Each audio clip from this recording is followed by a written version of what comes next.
Break के बाद आपका स्वागत है। बिहार विधान परिषद में 12 चेहरों को बीजेपी और जनता दल ने भेजा, तो वहीं जनता दल के कई नेताओं ने इसे लेकर नीतीश की नीयत पर सवाल खड़ा कर दिया। एक तरफ राजीव रंजन जहां एमएलसी नहीं बनाए जाने से नाराज हैं, तो वहीं दूसरी तरफ सुमन मलिक भी एक खास जाति को एमएलसी नहीं बनाए जाने पर अपनी नाराजगी आलाकमान को जता रहे हैं। जनता दल के सचिव सुमन मलिक से खास बात की है हमारे सहयोगी राजू ने। और अंततः बिहार की राजनीति में एक बार फिर से एक नए अध्याय का पटाक्षेप हो गया। जी हां, दरअसल में पिछले कुछ दिनों से लगातार राज्यपाल कोटे से 12 लोगों को विधान परिषद भेजने की चर्चा थी और कई नाम उस चर्चा के दौरान सामने आ रहे थे, लेकिन अंततः नीतीश कुमार और भाजपा ने मिलकर के 12 नाम पर अपनी सहमति दे दी और 12 लोग अब एमएलसी बन करके विधान परिषद पहुंच गए हैं। क्योंकि इसमें कई लोगों के नाम की चर्चा थी, जिसमें सुमन मलिक जी भी हैं, जदयू के प्रदेश सचिव थे। अचानक चर्चा ये हुई कि सुमन मलिक बिहार विधान परिषद पहुंचेंगे और लगभग उनका नाम जदयू की तरफ से फाइनल हो चुका है। लेकिन जब फाइनल लिस्ट निकला तो उसमें सुमन मलिक जी कहीं नहीं थे। हालांकि सुमन मलिक जी अभी भी हताश नहीं हुए हैं और इस तमाम मामलों को लेकर हमारे साथ बात करने के लिए मौजूद हैं। सुमन जी, 12 लोगों के नाम की चर्चा थी पहले, जिसमें आपका नाम प्रखर रूप से सामने आ रहा था, लेकिन जो लिस्ट निकलकर सामने आई उसमें सुमन मलिक कहीं नहीं। दुख तो काफ़ी हुआ होगा। दुख भी हुआ और आश्चर्य भी हुआ, क्योंकि जो माहौल इधर आप मीडिया के तरफ से, आप जो बड़े मीडिया घराने हैं, चाहे वो प्रिंट मीडिया था या इलेक्ट्रॉनिक मीडिया, दोनों स्तर पर यह बात प्रचारित किया जा रहा था विभिन्न मंचों के माध्यम से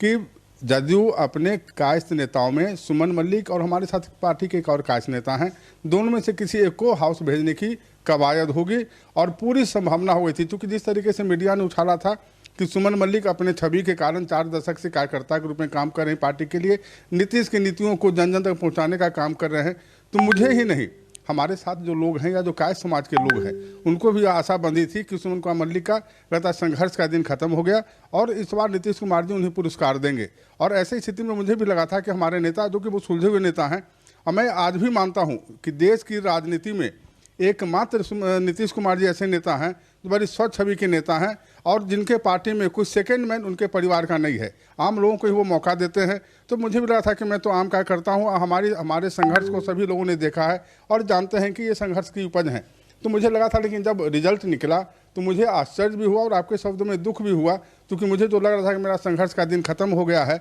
मुझे हाउस भेजा जाएगा और सेवा करने का एक विस्तार का एक मंच मिलेगा। ऐसा संभव नहीं हुआ। मुझे भी और काय समाज के लोगों को भी इससे हताशा हुई है और दुख पहुंचा है। सुमन जी, जो सबसे बड़ा महत्वपूर्ण सवाल है कि आपके साथ साथ राजीव रंजन जी भी जदयू के प्रवक्ता हैं, अभी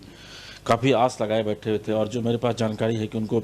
विधानसभा में इसलिए टिकट नहीं दिया गया कि उनको ये कहा गया था कि विधान परिषद आपको भेजा जाएगा, लेकिन ना तो उनको टिकट दिया गया ना आपको दिया गया, भेजा गया विधान परिषद। तो आपको लगता है कहीं ना कहीं से जो एक खास जाति है, आप लोग कहते हैं कि कायस्थ जाति के प्रति नीतीश जी की नाराजगी है, तो आखिर क्या इस नाराजगी की वजह क्या है?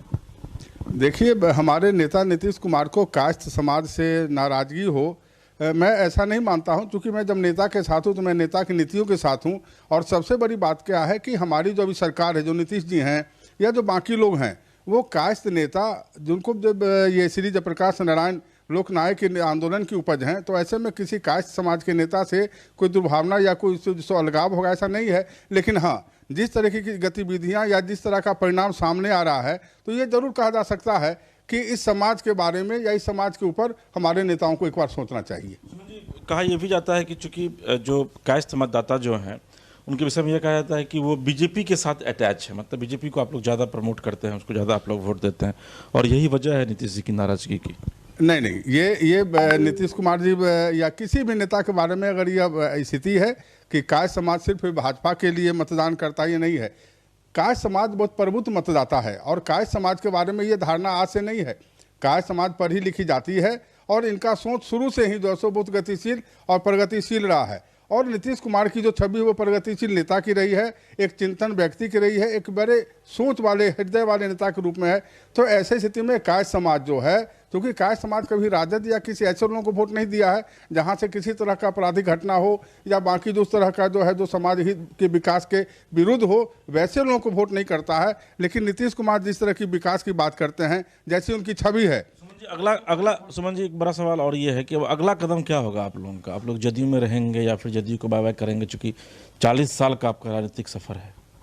नहीं, नीतीश जी के साथ रहेंगे, नीतीश जी के नीतियों के साथ रहेंगे, क्योंकि मैंने अभी कहा कि नीतीश कुमार देश के वैसे नेताओं में, चंद नेताओं में हैं जो विकास की बात करते हैं, विकास करते हैं। तो निस्संदेह एमएलसी वाले मामले में हमको या किसी विकास नेता को जगह नहीं मिला है, लेकिन मुझे विश्वास है कि हमारे नेता नीतीश कुमार आने वाले दिनों में बोर्ड या दूसरे अन्य जो आयोगों का जो चयन होने जा रहा है, हमारे नेता वैसी जगह पर हमें जरूर एक अवसर देंगे ताकि हम एक काम कर सकें और पार्टी की नीतियों को, नीतीश कुमार की नीतियों को जन जन तक पहुंचाने का एक आधार हम तैयार कर सकें। ये सुमन मलिक जी थे और इनका ये कहना है कि निष्ठावान बने रहना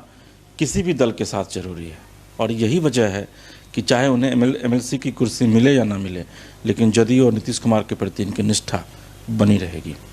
पटना से कैमरा पर्सन प्रकाश के साथ इसके राजीव, लाइव 7।